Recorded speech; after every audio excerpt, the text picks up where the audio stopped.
My life. Okay. Well, hello, folks. It's another day. It's another day of learning. Another day of contemplating. Another day of producing something worthy of ourselves, based on what we've learned in life and experienced.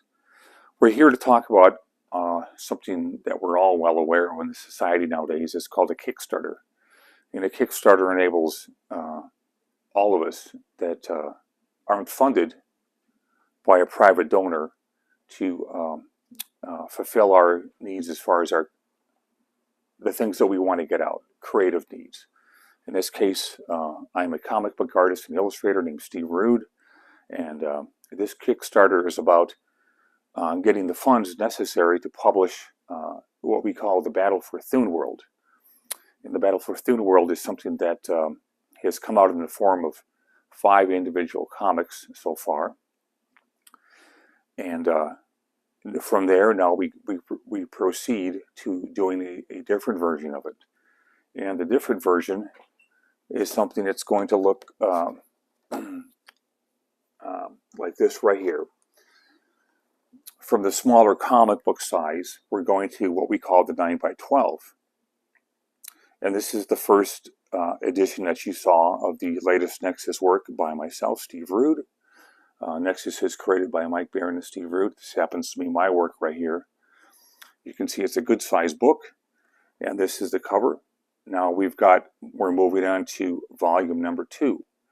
And number 2 is the one that's called The Battle for Thuneworld. I've already completed the cover for The Battle for Thuneworld, and I'm going to show it to you right now. It's pretty big, and this is what it looks like right here.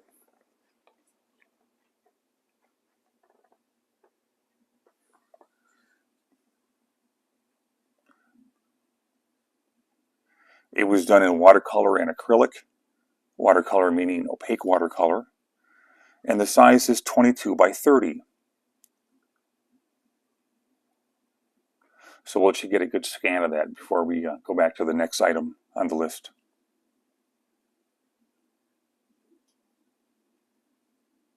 A lot of work. A lot of mistakes, a lot of correcting of mistakes. You know, they often say writing is rewriting. Well, I think painting is free painting. So, okay, so I think we've got that down for right now. That cover that you just saw was actually based on something very interesting. It was based on the very first issue of Nexus. And you can see my copy has been well read. Within the book, we had something that looked like this. It was a fold-out poster. And it was in black and white because we published in black and white to get started back then. And as you now know, that this is the color version of that very thing. And that seems to be the suitable way to go for the cover for Thuneworld. Here's another version of it right here without the fold out. And that's what I based it on.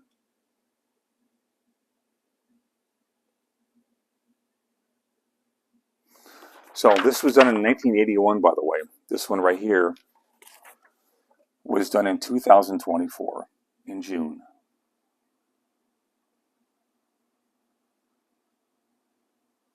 So for people that like to see original artwork out there, that's the actual size, and this is what it was based on. For this Kickstarter, we've got 6 days left. We're trying to go from 16K to 20K. So if we can get it together and try to get some more pledges in, that's really going to help us out. So we're looking for a total of $20,000. I want to mention the backers that we have. We have currently 313 backers. What we would like is 325 backers. And remember, there's a deadline date for this. It's August 8th, so that's coming up pretty fast.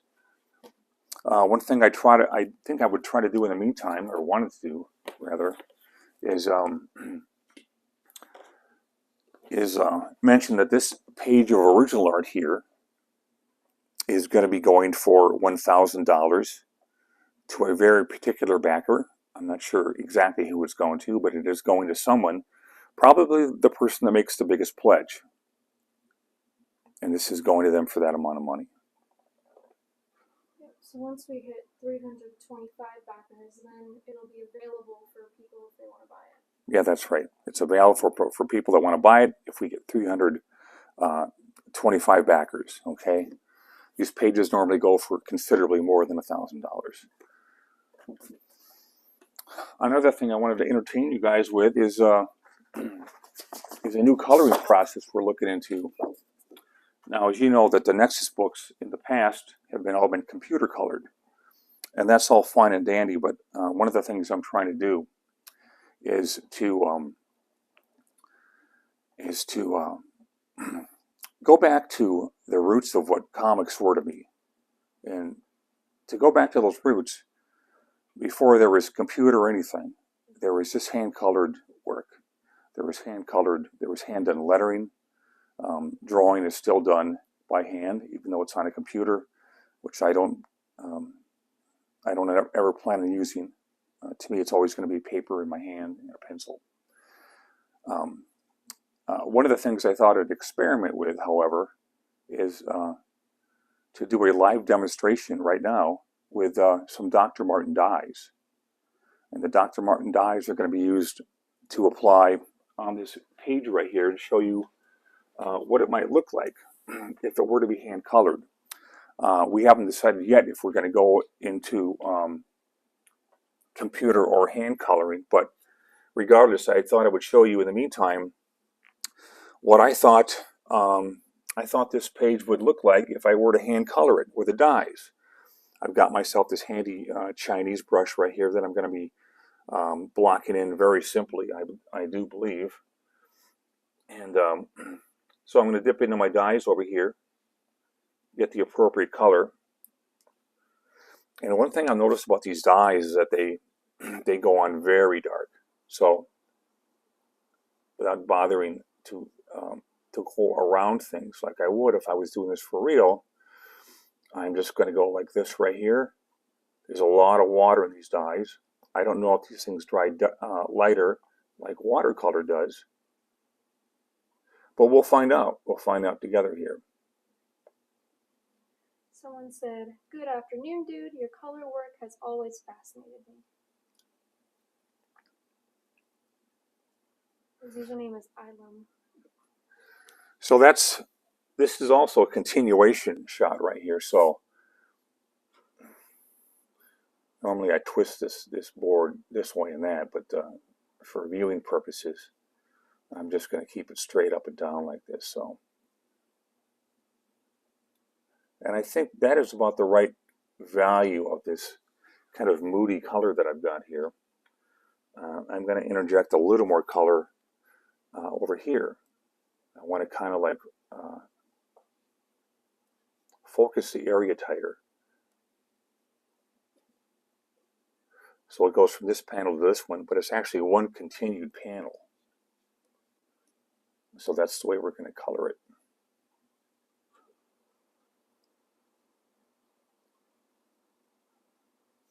These Chinese brushes are very versatile, and that's one of the reasons I started to pick up on using them. And I haven't used Dr. Martin dyes in a long time, but they're a load of fun. Next up is going to be the interior of the tank. And I see that as being very much yellow-green kind of a thing. So I'm going to do what I can to actually make it that color.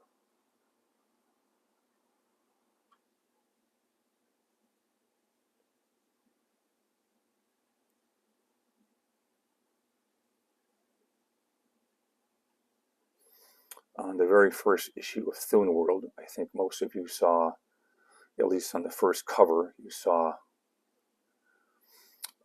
Nexus and Sundra buy this very tank right here. And that's how we started the series off. And I think I'm going to go a little more yellow down here. Yellow-green. As far as Nexus goes, what color am I going to make him? I really don't know. Well, let's try with a basic skin color here. And see if that works. He's got to be within the environment, but he's also got to stand out.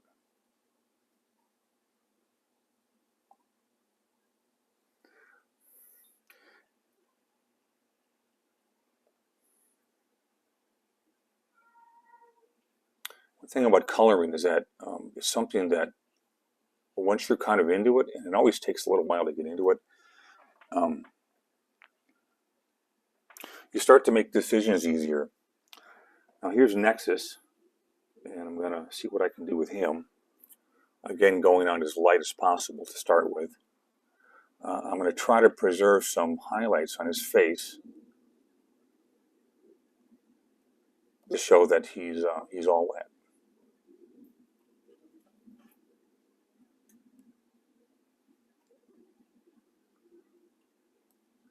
So we'll do a perfunctory block in here.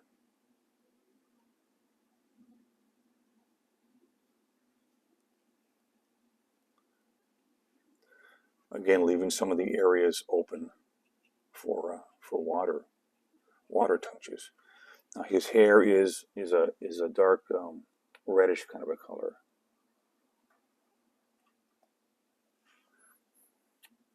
So that's what we're going to color him. We might keep some highlights in here too. That would help to show that it's wet. If you want to pick up some of the paint, sometimes this helps. These inks, these dyes are soaking in so fast. It's really hard to do that blotting up that you can sometimes do with other kinds of paint. There's his 5 o'clock right there.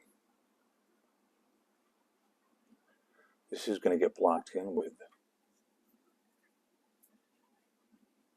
a base color. Whenever you see somebody talking about a base color, they're talking about the very first color that goes on before everything else does. And then on top of that base color, you can add darker versions of the same color.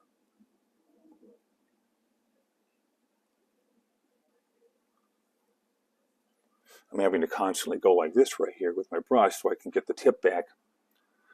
This brush is getting a little worn out, so that means the tip isn't quite as sharp as it used to be.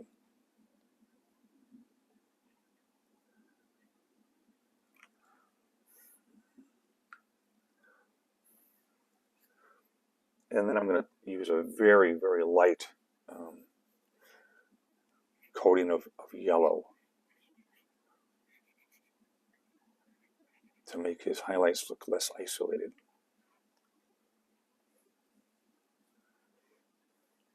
As far as background color, I don't think we even need one here.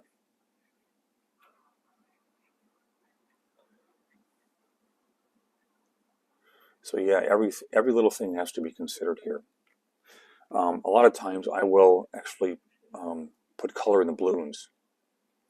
And that always helps when you have two people talking. Some of them are off screen, so it's not pointing to the actual person who's doing the talking. So I use colored balloons to indicate that. You've probably seen that in the Nexus books that you have already purchased. So that's what I think. I'm gonna leave it at that for the demonstration for today. It turned out okay. I have a lot to learn, and there'll be a lot of practices going on. So to wrap it up and remind you what's going on, we're in the middle of a Kickstarter here that we're obliged to you to help out in any way you can. We are currently at 60K, or 16, 60 would be nice. And we're trying to go for 20. So that's only $4,000 more. Let's see if we can do that. We've got 313 backers. And obviously we want more than that if we can get it. And we're looking for 313 to 325. So whoever wants to back, be a good Samaritan, is going to do a great deal to helping us out. And this page here will become available at that point 325 backers. once we have 325 backers. Thank you, production assistant. And remember that it ends in 6 days, ending at August 8th. So I hope you found something interesting to tune into here. It's always good to talk to you guys, even though it's fairly one-sided. And I appreciate the people that call in and ask questions. So I think for now we'll say our goodbyes and take care.